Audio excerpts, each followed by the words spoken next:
Welcome to the Windows Computer and Technology channel. And there's been a lot of comments on the rogue AI going to hack Hugging Face to check on code. So there's a lot of facts that we got to make sure that everybody understands. There was just a post like, somebody saying, well, wait a minute before and we go crazy on what it was doing. And indeed, we've got to put it in a specific context. So OpenAI was doing a test. They wanted some AI model to be examined, checked, fixed, and so on. And they let a AI model that they were using do that. And yes, they did kind of do it in a way that is maybe not the proper way to handle security. So they kind of let their guard down and let the AI do its work, thinking it's just going to deal with the task that, they want to have happen. And the AI, in fact, what it did exactly what was asked for a task, but it did it in a way that nobody really thought of. And that is where it is kind of scary still, even though it didn't do what it did to do anything bad. It just did what it did to do the job it was meant to do. And what happened is that it even hacked OpenAI itself.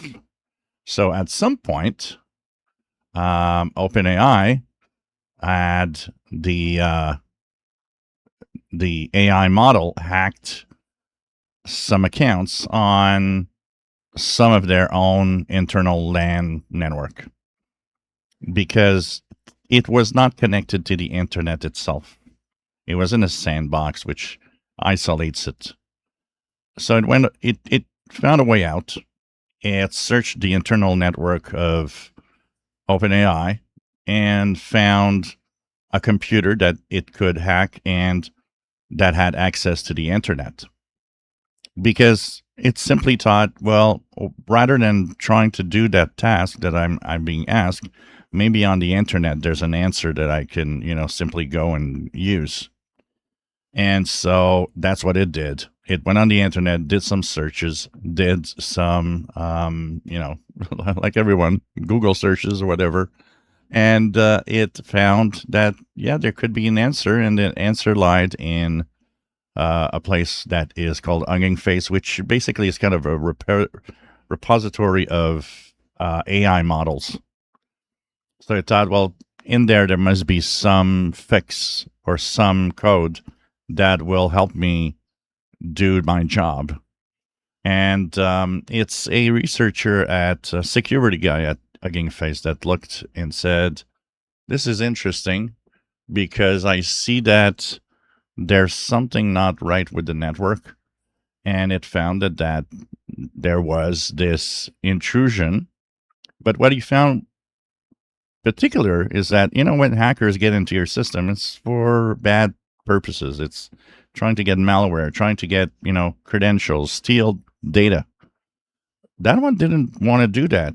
What he saw was basically something that had hacked into the network and that was looking at the AI models one after the other to see if it could find what it was looking for. It didn't, want to do anything bad. It just wanted to do its job. But it did it in a way that tells us how important anything AI will need to be, restrained and the security will be important around it. So, that's the story. It's not that it went, to do something bad. It didn't. It just wanted to do its job, but it did it in a very unique way that nobody thought it was possible or that it would do. But it also tells you how powerful this is, because it easily was going around and hacking, different computers and platforms and stuff. And that, I think, is a warning that, okay, whatever you want to do with AI, you got to make sure that it's done right. But like many of you that have come back, um, because, I sounded like this was really, really, AI being a Terminator almost. It actually was not that. It was really AI doing its job, but it did it in a way that nobody thought possible. So, it just wanted to do its job. But at the same time, we've got to make sure that we are careful in the future, because that means, AI is very powerful, and it's incredible what it can do. If you enjoy my videos, please subscribe, give us thumbs up. Thank you for watching.